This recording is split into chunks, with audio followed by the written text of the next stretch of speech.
All right, let's talk Cincinnati Bengals. Drama aside, when it comes to some players, this is clearly one of the top contenders in the AFC. What happened last year was an aberration. I think overall, this Bengals team is much closer to where they were in 2021 and 2022 than what happened last season. And we've seen a lot of moves this offseason that indicate the Bengals are heading in the right direction. But there's another move, another addition that's kind of fallen under the radar that when you look at the data has a chance to have a massive impact for the Bengals. This may not be a guy a lot of people have even heard of, but I think it's a great find for Cincinnati, who we'll break down in just 1 second. But first, I'm Nick, that is Andrew, and this is Saturday Morning Inspection.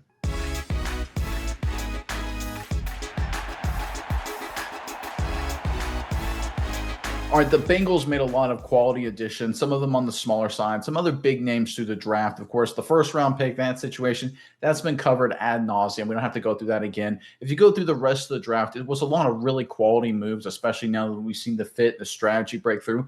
But there's one undrafted free agent that hasn't gotten a lot of buzz. In fact, doesn't get a lot of really media coverage even before the draft. But when you break down the fit and look at the data, it's clear the Bengals really believe they have a chance to hit something out of the park here with this young playmaker. We're talking wide receiver Jordan Moore out of Duke, right? Again, some people may have heard of him. Some people may have followed him during rookie minicamp. He's a very, I'll say it as nicely as I can, not a highly talented prospect coming into the draft, was not viewed as a really a draftable guy by a lot of scouting services. If he was a fringe draft kind of player. But what's interesting with Moore is that he is such a great fit for what the Cincinnati Bengals need. And obviously, since wide receiver is not a high priority position with Higgins and Chase, they don't want to spend a lot of capital there. So Moore is the kind of guy that can address some needs, potentially develop into that kind of player in an area where they don't have the availability to spend, say, a first or second round pick. Let's go into some data to highlight what I'm talking about. So let's pull up this table here first to explain, I think, one of the glaring issues with the Cincinnati Bengals. And this is Joe Burrow's 2024 numbers, talking about his passer rating and his PFF passing grade. You can see overall his passer rating, he was second in the NFL. Passing grade, he was also second. Makes sense. He had an incredible season. What's even more interesting, though, is that in terms of deep passing, 20 plus yards down the field, his passer rating was eighth in the National Football League, and his overall PFF passing grade, again on deep passing, was seventh. Now, do we have reason to believe that Joe Burrow can't throw the football deep or he's not very good at it? Absolutely not. He has a beautiful deep ball. He's incredibly accurate. Some of that great dip may be a function of the offensive line. I certainly think it is. But I think there's two parts to that equation here. It's not just the protection, it's the receivers downfield and having guys that are big play threats. Now, look, Higgins can be that guy, and I think Jamar Chase certainly has shown that as well. But I think both of them are more short to intermediate guys who have yards after catch, who are big play guys down the field. Now, I think Higgins has that bigger frame, that longer catch radius. But I think if we look at his career, he hasn't done that as much. And a lot of teams, to be totally honest, roll a lot of coverages with over-the-top safeties to Chase or Higgins in those kind of situations. Theoretically, that would open up doors for other Bengals wide receivers. No one has stepped up. I think Jordan Moore can, and his college stats kind of indicate that he's got a great chance to do so. So let's pull up some analytics here. My first chart here, comparing big play receivers yards at catch. This is a metric that I kind of created. I think it's really important. So the yards at catch looks at your yards per reception on average minus your yards after catch per reception. So basically, it's how deep were you when you caught the football? It's negating run after catch. And if you look at a lot of the big play receivers that were drafted, you look at Elick, Ayamenor, you look at Ted McMillan, you look at Matthew Golden, you look at Jordan Moore. Moore, again, undrafted free agent. Golden, McMillan, first round picks. Ayamenor was considered a really good find. You look at Moore as a mid-round kind of guy. You look at Moore, higher yards and catch than all of these guys, right? Moore had he was one of the top 10 average depth of target guys in all of college football last season. He was a big play guy. You threw the football intermediate to deep to him almost exclusively. He wasn't a yak guy. He wasn't a guy like Tyreek Hill for the Kansas City Chiefs and the Miami Dolphins who may beat you deep at 30 and then run 40 yards more. No, he was a guy that was all about creating separation, intermediate to deep, and win 50-50 balls, win contested catches. It's interesting because he's not a really physically impressive guy, one of the big reasons why he fell out of the draft, but he's very, very good at it. And I think that's what the Bengals are expecting out of Jordan Moore. And you go into our next chart here to highlight another really kind of analytical approach that I like to focus on is big play efficiency. It's yards at catch,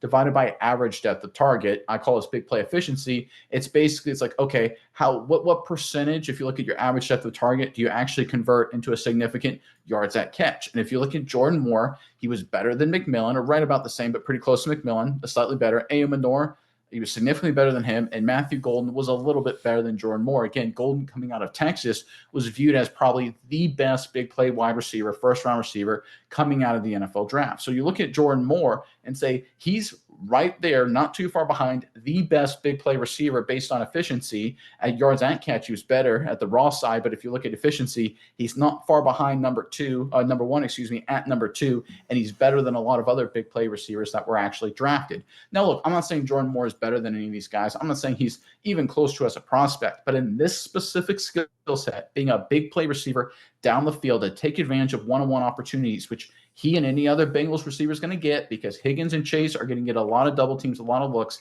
There has been very few people that were as good as Moore was last season in the collegiate ranks. Now, look, does Jordan Moore make the team? Does he become active in this role? Only time will tell. But I think if you look at the Cincinnati offense and what they need and what they're looking for, they really needed this element, but they couldn't afford to spend a lot of cap dollars or draft capital on it because obviously they've already spent so much at wide receiver. And to be frank, they had much more severe issues. Now, granted, this was a key piece they need to address. I think Jordan Moore fits into that absolutely perfectly. And as time will tell, we'll see if he can develop into that kind of player. But if you look at his collegiate performance and you look at what the Bengals are looking for, it seems like a match made in heaven. And I'm expecting big things out of Jordan Moore over the course of the upcoming training camp and preseason.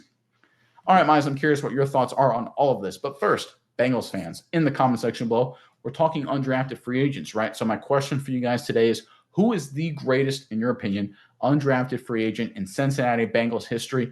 Couple different directions you could go here, but I'm going to make you only pick one. Who is the best undrafted free agent in team history? Put them in the comment section below. And while you're down there, make sure you check out and sign up for our weekly newsletter, courtesy of the Substack platform. There's a link in the description box below. 100% free, doesn't cost you anything. It's just extra content, extra articles, commentary, links to all kinds of great stuff. We even highlight the best comment of the week. So if you have a great comment, you may find yourself in there. So make sure you sign up for it. Again, courtesy of the Substack platform, 100% free. Link in the description box below. But Miles, over to you now. What are your thoughts on this latest out of Cincinnati?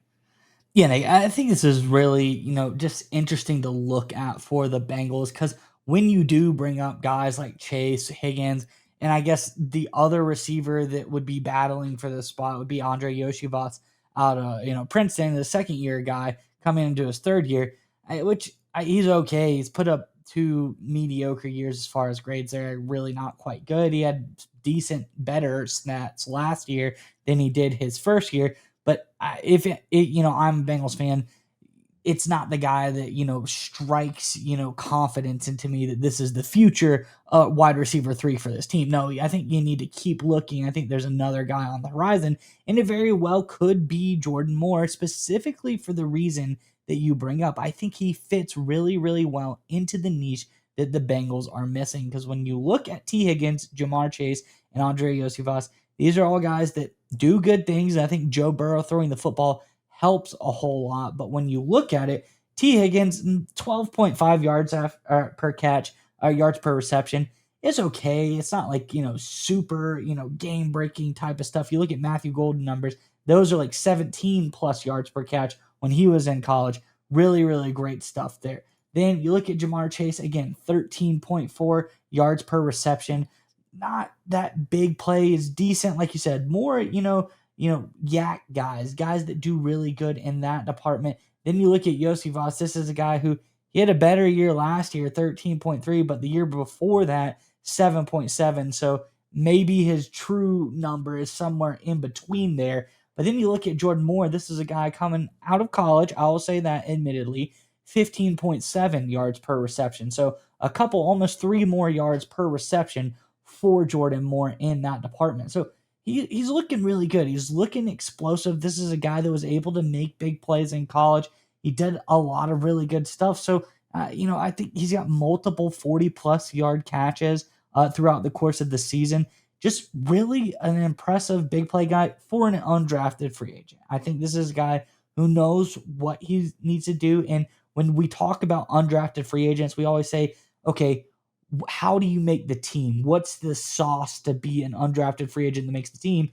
You got to be good at one thing in particular, really. That's how you stand out. And being a deep threat, being, that big play type of receiver, that could be Jordan Moore's niche. He fits the bill, and it's something that the Bengals need. I think it'll help open up this offense. And honestly, they need guys that are cheap at the receiver position as well. They're allocating a lot of dollars there. So if you get an undrafted free agent guy who's able to work, it's going to help the numbers, help fudge the math going forward for this everlasting Joe Burrow Super Bowl window. As long as he's on the team, there's a chance. So getting guys like Jordan Moore, undrafted free agent, to come in that have potential to be a big play threat, I think that helps the math for the Bengals going forward. If you get a couple of good years out of this guy, maybe he turns into a superstar. We never know what could happen. But if you get a couple of good years out of him, I think it's a really great way to fudge the numbers, keep that salary cap at the wide receiver position a little bit more balanced. And going forward, this could be something special. It's definitely a guy I would keep my eye on going into the next portion of training camp, going into the preseason to see what he's capable of with this Bengals offense. And just two final points to end on real quick. Remember, when we're talking about Jordan Moore, he was a former quarterback that transitioned to wide receiver. Don't discount that. Joe Burrow, obviously being very cerebral, smart player. He expects a lot of it out of his receivers. A former quarterback could, I think, connect with Burrow in a way, maybe a guy who doesn't have that training. So we're talking about maybe a leg up there and winning some position battles. Definitely something to focus on and keep an eye on that aspect. And also remember, it's not just us saying this, talking about the data. That Bengals coaching staff has had some positive things when it comes to Jordan Moore. If we go back to May timeframe, rookie minicamp, this is according to Bengals Wire, what wideout coach Troy Walters said. He said, talking about Moore, he's an A-plus young man, fits our culture, wants to be great. He's coachable, and I'm excited to have him as one of our guys. So again, we're not talking about, an earth-shattering first-round pick expectations here, but seems to be a great culture fit, seems to be a great scheme fit. Former quarterback to connect with Joe Burrow, right? There's a lot of things to like about this fit, a lot of things to like about what Moore brings to the table. Definitely a player to keep an eye on as we work over the next couple of weeks. I think there's a really great chance the Bengals have found one of the biggest undrafted free agent playmakers this cycle in Jordan Moore.